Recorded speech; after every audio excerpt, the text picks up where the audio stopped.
ನಿಮ್ಮ ಕೊಬ್ಬು ಇಳಿಸುವ ಎಲುಬು ನಿಮ್ಮ ನಿಲುವು ನಿರ್ಧರಿಸುತ್ತದೆ. ಇಂದಿನ ವಿಶೇಷ ಕಾರ್ಯಕ್ರಮಕ್ಕೆ ಸ್ವಾಗತ. ನಾನು ನಿಮ್ಮ ಸುಶಾಂತ್ ಮಾದ್ರೆ ಹೊಸಳ್ಳಿ.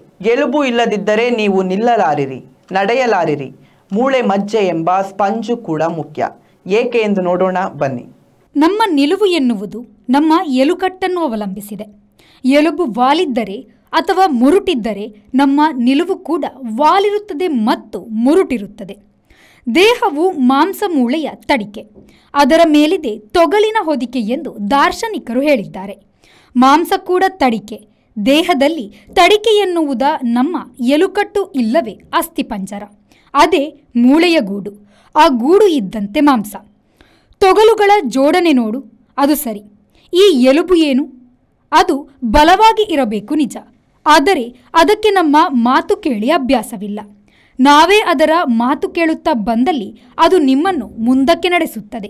ಎಲುಬುಗಳು ಇಲ್ಲವೇ ಮೂಳೆಗಳು ಬದುಕುವ ಟಿಶ್ಯೂಗಳು ಇಲ್ಲವೇ ಅಂಗಾಂಶಗಳು. ಇದು ನಮ್ಮ ನಿಲುವನ್ನು ನಿರ್ಧರಿಸುತ್ತದೆ. ಇದು ಬೆಳೆಯುತ್ತದೆ, ಮುಂದೆ ನಶಿಸುತ್ತವೆ. ಬೆಳೆಯುವಾಗ ತಮ್ಮನ್ನು ತಾವು ಗುಣಪಡಿಸಿಕೊಳ್ಳುವ ಶಕ್ತಿ ಅದಕ್ಕಿದೆ. ಎಲುಬುಗಳು ಪ್ರೋಟೀನ್ಗಳು, ಖನಿಜಗಳು, ಲವಣಗಳು, ವಿಟಮಿನ್ಗಳು ಮೊದಲಾದವನ್ನು ಒಳಗೊಂಡಿದೆ. ಬೆನ್ನೆಲುಬಿನ ಜೀವಿಗಳಲ್ಲಿ ಎಲುಬುಗಳು ದೇಹದೊಳಗಿನ ಅಂಗಗಳನ್ನು ರಕ್ಷಿಸುತ್ತದೆ ಮತ್ತು ನೆತ್ತರಿಗೆ, ದೇಹಕ್ಕೆ ಅಗತ್ಯದ ಕೆಂಪು ಮತ್ತು ಬಿಳಿ ರಕ್ತ ಕಣಗಳನ್ನು ಉತ್ಪಾದಿಸುತ್ತದೆ. ಮಿನರಲ್ಗಳನ್ನು ಅರ್ಥಾತ್ ಖನಿಜಗಳನ್ನು ಕಾಪಿಡುವ ಕೆಲಸವನ್ನು ಕೂಡ ಮೂಳೆಗಳು ಮಾಡುತ್ತದೆ. ಮೂಳೆಗಳು ಜೀವಿಯನ್ನನುಸರಿಸಿ ಬೇರೆ ಬೇರೆ ಆಕಾರ ಮತ್ತು ಅಳತೆಗಳಲ್ಲಿ ಇರುತ್ತದೆ. ಎಲುಬುಗಳು ಒಳ ಬೆಳವಣಿಗೆಗಳು. ಕೆಲವು ಜೀವರಾಶಿಗಳ ಮೇಲೆ ಎಲುಬಿನ ಹೊರ ಬೆಳವಣಿಗೆಯು ಸ್ವಲ್ಪವಿರುತ್ತದೆ. ದೇಹದ ಎಲ್ಲ ಅಂಗಾಂಶಗಳಂತೆ ಎಲುಬು ಕೂಡ ಅಂಗಾಂಶಗಳಾಗಿದೆ. ಇವನ್ನು ಗಟ್ಟಿ ಅಂಗಾಂಶಗಳು ಎಂದು ಕರೆಯುತ್ತಾರೆ. ಹಾಗೆಯೇ ಇವು ಒಂದಕ್ಕೊಂದು ಕೂಡಿಕೊಂಡಿರುವ ಅಂಗಾಂಶಗಳಾಗಿದೆ.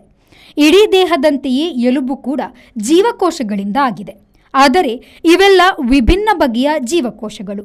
ಓಸ್ಟಿಯೋಬ್ಲಾಸ್ಟ್ಸ್, ಓಸ್ಟಿಯೋಸೈಟ್ಸ್ ಮುಖ್ಯ ಎಲುಬಿನ ಜೀವಕೋಶಗಳು.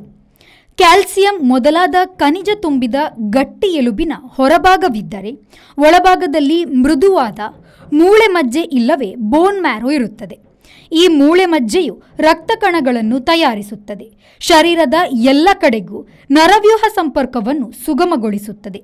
ಇದನ್ನು ಎಲುಬುಗಳ ಕಾನ್ಸಲಸ್ ಸ್ಪಂಜಿನ ಭಾಗ ಎಂದು ಕರೆಯುವುದೂ ಕೂಡ ಇದೆ. ಮೂಳೆ ಮಜ್ಜೆಯು ಹೆಮಟೋಪಯಟಿಕ್ ಜೀವಕೋಶಗಳು, ಅಡಿಪೋಸ್ ಅಂಗಾಂಶ, ಸ್ಟ್ರೋಮಲ್ ಕೋಶಗಳಿಂದ ಕೂಡಿದೆ. ಆರೋಗ್ಯವಂತ ಮಾನವನ ದೇಹ ತೂಕದ 5% ತೂಕದ ಮೂಳೆ ಮಜ್ಜೆ ಇರಬೇಕು. ಮೂಳೆ ಮಜ್ಜೆ ಕೊರೆಯಿಂದ ವಂಶವಾಹಿ ತೊಂದರೆಗಳು, ನೆತ್ತರ, ಏಡಿಗಂತಿ ಮೊದಲಾದ ತೊಂದರೆಗಳು ಬರಲವಕಾಶವಿದೆ. ಗಟ್ಟಿ ಎಲುಬು ಎಷ್ಟು ಅಗತ್ಯವೋ ಅದರ ಒಳಮಿದು ಭಾಗವು ಅಷ್ಟೇ ಅತ್ಯಗತ್ಯ. ಎರಡೂ ಅವಲಂಬಿತ ಮತ್ತು ಅವುಗಳ ಮೇಲೆ ನಮ್ಮ ಆರೋಗ್ಯವು ನೆಲೆನಾಟಿರುತ್ತದೆ. ಎಲ್ಲ ಎಲುಬುಗಳು 70% ಖನಿಜಗಳನ್ನು ಒಳಗೊಂಡಿರುತ್ತದೆ ಮತ್ತು 30% ಬಳುಕು ಶಕ್ತಿಯ ಮ್ಯಾಟ್ರಿಕ್ಸ್ಗಳನ್ನು ಎಲುಬುಗಳು ಒಳಗೊಂಡಿರುತ್ತದೆ. ಈ ಮ್ಯಾಟ್ರಿಕ್ಸ್ಗಳು 95% ಎಲಾಸ್ಟಿನ್, ಕೊಲಾಜಿನ್ ನಾರುಗಳನ್ನು ಒಳಗೊಂಡಿರುತ್ತದೆ. ನೀವು ಮಗುವಿದ್ದಾಗ 270 ಇದ್ದ ನಿಮ್ಮ ಎಲುಬು ಸಂಖ್ಯೆ ತರುಣನಾದಾಗ 206ಕ್ಕೆ ಇಳಿದಿರುತ್ತದೆ. ಎಲುಬಿನ ಮಾಯಾಜಾಲ ಅಪಾರ. ಈ ವಿಶೇಷ ಏನು ಗಮನಿಸಲು ಇತ್ತ ಬನ್ನಿ. ಎಲುಬಿನ ಹೊರಭಾಗವು ಗಟ್ಟಿ ಇರುತ್ತದೆ. ಇದನ್ನು ಕಾಂಪ್ಯಾಕ್ಟ್ ಬೋನ್ ಎಂದು ಕರೆಯುತ್ತಾರೆ. ಇದು ಕಾರ್ಟಿಕಲ್ ಎಲುಬು ಅಂಗಾಂಶಗಳಿಂದ ಬೆಸೆದುಕೊಂಡಿರುತ್ತದೆ. ದೇಹ ರಚನೆಯೇ ಒಂದು ಕೌತುಕ. ಹಾಗಾಗಿ ಸಾಕಷ್ಟು ಜನರು ದೇವ್ರೇ ಏನದ್ಭುತ ಎಂದು ಹೇಳುತ್ತಾರೆ. ಸೃಷ್ಟಿ ವಿಚಿತ್ರದ ಬಗೆಗೆ ಬೆಕ್ಕಸ ಬೆರಗಾಗುತ್ತಾರೆ. ಈ ಎಲುಬುಗಳ ಅದ್ಭುತವನ್ನು ಮಾನವರಲ್ಲಿ ಇನ್ನೂ ಚೆನ್ನಾಗಿ ಕಾಣಬಹುದು. ಮಗು ಹುಟ್ಟಿದಾಗ ಮಾನವನಲ್ಲಿ 270 ಎಲುಬುಗಳು ಇರುತ್ತದೆ. ಬೆಳೆದಾಗ ನಮ್ಮ ಎಲುಬಿನ ಸಂಖ್ಯೆ 206 ಆಗುತ್ತದೆ. ತಲೆಬುರುಡೆ ಸೇರಿ ದೇಹದ ಹಲವು ಕಡೆ ಮಗುವಿದ್ದಾಗಿನ ಎಲುಬುಗಳು ಬೆಸೆದುಕೊಂಡ ಎಲುಬುಗಳಾಗುತ್ತದೆ. ಹಾಗೆಯೇ ತಾರುಣ್ಯದ ಹೊತ್ತಿಗೆ ಎಲುಬು ಎತ್ತರವಾಗುವಿಕೆ ಕೂಡ ನಿಂತು ಹೋಗುತ್ತದೆ. ಎಲುಕಟ್ಟಿನ ಈ 206 ಎಲುಬುಗಳಲ್ಲಿ 80 ಆಕ್ಸಿಯಲ್ ಎಂದು ಕರೆಯುತ್ತಾರೆ. ಅವು ಮೂಲಬಂಧದ ಒಳನಿಲುವುಗಳಾಗಿದೆ. ಇನ್ನುಳಿದ 126 ಎಲುಬುಗಳನ್ನು ಅಪೆಂಡಿಕ್ಯುಲರ್ ಎಲುಬು ಎಂದು ಕರೆಯುತ್ತಾರೆ. ಅಂದರೆ ಇವು 80 ಮೂಲ ಎಲುಬುಗಳೊಡನೆ ಸಂಬಂಧಿತ ಇಲ್ಲವೇ ಕೂಡು ಎಲುಬುಗಳಾಗಿದೆ. ಎಲುಬುಗಳು 4 ಭಾಗಗಳನ್ನು ಹೊಂದಿದೆ. ಮೊದಲನೆಯದು ಸ್ಕಲ್ ಇಲ್ಲವೇ ಕಪಾಲ ಅಥವಾ ತಲೆಬುರುಡೆ. ಇವು ದವಡೆಯ ಎಲುಬುಗಳನ್ನು ಒಳಗೊಂಡಿದೆ. ಸ್ಟೇನ್ ಇಲ್ಲವೇ ಬೆನ್ನುಮೂಳೆಯ ಎಲುಬುಗಳು ಗರ್ಭ ಮತ್ತು ಕೆಳಹೊಟ್ಟೆ ಸುತ್ತಿನ ಮತ್ತು ಕೆಳಗಿನ ಎದೆಗೂಡಿನ ಪಕ್ಕೆಲುಬುಗಳು ಕಶೇರುಖಂಡಗಳ ಹಾಗೂ ಕಾಕಿಕ್ಸ್ ಎಂಬ ಬಾಲುಳಿಕೆ ಇವೆಲ್ಲ ಬೆನ್ನುಮೂಳೆಯ ಸಂಬಂಧದೊಂದಿಗೆ ಬರುತ್ತದೆ. ಮೂರನೆಯದು ಚೆಸ್ಟ್ ಇಲ್ಲವೇ ಎದೆಹಾರವು. ಇವುಗಳಲ್ಲಿ ಚಾಚು ಎಲುಬುಗಳು ಮತ್ತು ಸ್ಟೆರ್ನುಮ್ ಎಂಬ ಮೂಳೆ ಎಲುಬುಗಳು ಇರುತ್ತದೆ. ನಾಲ್ಕನೆಯದು ಆರ್ಮ್ಸ್ ಇಲ್ಲವೇ ತೋಳು. ಇವು ಕಾಲರ್ ಎಲುಬು, ತೋಳುಪಟ್ಟೆ ಮತ್ತು ಕೈಗೆ ಸಂಬಂಧಿಸಿದೆಲ್ಲ ಮೂಳೆಗಳು ಬರುತ್ತದೆ. ಇವಲ್ಲದೆ ನಮ್ಮ ಶರೀರದಲ್ಲಿ ಮಿದುವೆಲುಬುಗಳು ಇರುತ್ತದೆ.